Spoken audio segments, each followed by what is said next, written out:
Seja muito bem-vindo de volta. Hoje o tema é daqueles que mexem com a gente. Então já deixa o like e se inscreve para não perder nada. Vamos juntos. Olha, hoje a gente vai mergulhar fundo numa pesquisa que, nossa, marcou época. A da Mary Ainsworth. Vamos focar naquele experimento famoso dos anos 60, a situação estranha, sabe? Que tá lá nas páginas 280 e 281 do livro da psicologia. A ideia aqui é destrinchar como esse estudo mostrou os diferentes jeitos de apego entre mãe e bebê, e principalmente o peso da resposta da mãe nisso tudo. Exato. E é bom lembrar, né, que a Ainsworth não partiu do zero. Ela estava, digamos, conversando com pesquisas anteriores importantes. Sim, tinha o John Bowlby, né, com a teoria do vínculo materno lá nos anos 50. Isso, e também o Harry Harlow, com aqueles estudos com macaquinhos, que trouxe a ideia da base segura. A Ainsworth bebeu dessas fontes para desenvolver o trabalho dela. Legal, então, vamos para a situação estranha mesmo, de 1969. Como é que era isso na prática? O que ela queria ver ali? Bom, o objetivo central era investigar como bebês de mais ou menos um aninho de idade equilibravam duas coisas: a necessidade de segurança, de estar perto da mãe, e, ao mesmo tempo, a curiosidade, a vontade de explorar um lugar novo. E como era o experimento em si? A montagem da coisa? Era uma sala, né, montada com alguns brinquedos. Primeiro, ficavam só a mãe e o bebê, para ele se ambientar, interagir com ela e com os brinquedos. Aí, depois de um tempo, entrava uma pessoa que o bebê não conhecia. Um estranho, certo? E aí vinha a parte tensa, imagino. Exatamente. O momento de estresse planejado era quando a mãe saía da sala por um curto período, deixando o bebê só com essa pessoa desconhecida. E claro, logo em seguida a mãe retornava. Entendi. E o que foi que a Ainsworth percebeu que era o X da questão? Era o choro do bebê quando a mãe saía? A angústia da separação? Olha, isso é interessante. Embora a reação à separação fosse observada, a grande sacada da Ainsworth foi notar que o momento mais, revelador sobre o tipo de vínculo não era exatamente a saída da mãe. Não, e qual era então? Era o reencontro. A maneira como o bebê reagia quando a mãe voltava para a sala. Era nessa hora, na reunião, que os diferentes padrões de apego ficavam mais claros, sabe? Puxa, que insight, quer dizer, não era só sobre o quanto o bebê sofria na ausência, mas como ele usava a presença da mãe para se sentir seguro de novo depois daquele estresse. Faz todo sentido. E que padrões ela encontrou a partir disso? Ela identificou principalmente 3 tipos. O mais comum, que apareceu em cerca de 70% dos bebês no estudo original dela, foi o chamado apego seguro. Apego seguro. Como ele se manifestava? Nesse caso, o bebê usava a mãe como uma base segura. Ele até explorava os brinquedos, mas sempre dando uma olhada para a mãe, tipo, checando se ela estava ali. Quando a mãe saía, ele mostrava, um certo desconforto, ficava chateado. Normal, né? Sim, esperada. Mas a diferença crucial era no reencontro. Ele buscava ativamente a mãe, se acalmava com o contato dela e depois de um tempo se sentia confiante para voltar a brincar, a explorar. É como a própria Ainsworth descreveu, né? Se dá sinais de mal-estar, mas quando a mãe regressa, a utiliza como base segura a partir da qual explorar, trata-se de um apego seguro. Claríssimo. Uma relação de confiança ali. Mas e os outros 30%?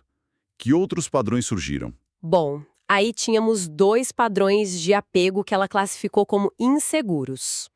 Cerca de 15% dos bebês mostraram o que ela chamou de apego ansioso evitativo. Evitativo. Como assim? Eles evitavam a mãe. De certa forma, sim. Esses bebês pareciam estranhamente indiferentes à presença ou ausência da mãe. Eles exploravam pouco o ambiente, reagiam pouco quando ela saía. E o mais marcante, no retorno da mãe, eles meio que a ignoravam ou evitavam o contato. Nossa, que diferente. Sim, e aceitavam o consolo tanto da mãe quanto da pessoa estranha, quase sem distinção. Uma aparente independência, mas que escondia uma insegurança, na verdade. Entendi. E o terceiro tipo? Os outros 15%?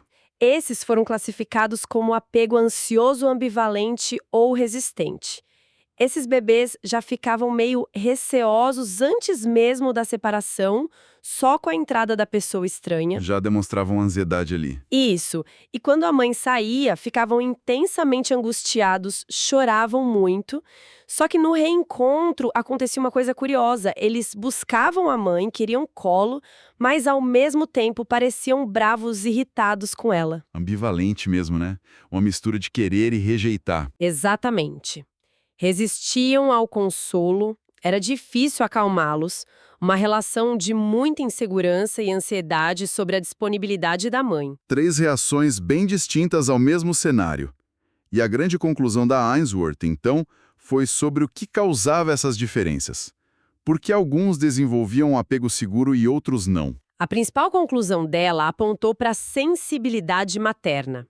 Ou seja, a habilidade da mãe em perceber os sinais do bebê, fome, sono, desconforto, necessidade de contato, interpretá-los corretamente e, principalmente, responder a eles de forma consistente e adequada. Então a forma como a mãe respondia era a chave. Exato. Mães que eram mais sensíveis, mais sintonizadas com as necessidades do filho, tenderiam a ter bebês com apego seguro, porque o bebê aprendia a confiar que ela estaria lá por ele, que seria essa base segura. Muito sentido. Mas imagino que, como toda teoria importante em psicologia, essa também deve ter recebido críticas ou, pelo menos, algumas ponderações depois, né? Com certeza. A ciência avança assim, né? Uma crítica relevante foi sobre a estabilidade desses padrões. Será que o tipo de apego definido ali com 1 ano de idade era para a vida toda? É uma boa pergunta. Pois é. E estudos posteriores, como o de Brian Vaughan em 1980, mostraram que não necessariamente.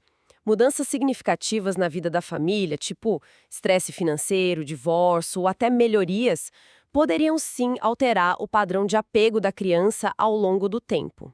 Então não era um destino selado. Não. E outra coisa é que a realidade é mais bagunçada que as categorias, né? Nem todo bebê se encaixa perfeitamente em um único tipo. Às vezes há características misturadas. E a cultura? Isso deve influenciar também, imagino? Muito. Esse é um ponto crucial. Um estudo super interessante feito no Japão nos anos 90 encontrou uma porcentagem bem mais alta de bebês com apego ansioso ambivalente em comparação com os estudos americanos originais. Nossa. E por quê? Uma das hipóteses é que, na cultura japonesa da época, era muito menos comum os bebês serem separados das mães ou deixados com estranhos. Então, a situação estranha era uma experiência muito mais estranha e estressante para eles, o que poderia levar a essa reação mais intensa e ambivalente no reencontro. Olha só.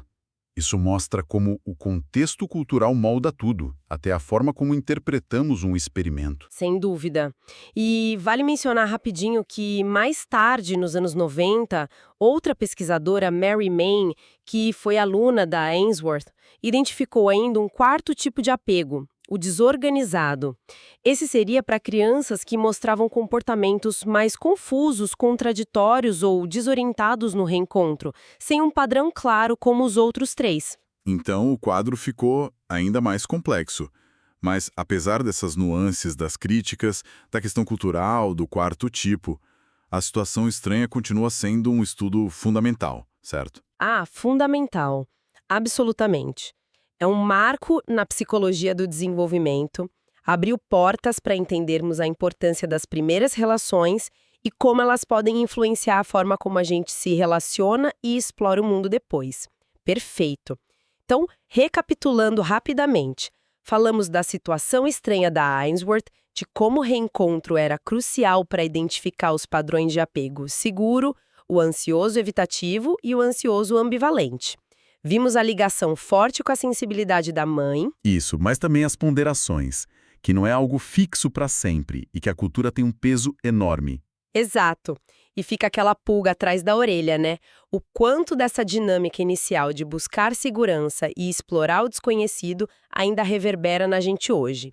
Uma boa reflexão. E aí, fez sentido para você? Então, deixa o like antes de ir. Um abraço e a gente se fala na próxima Psicoleitura.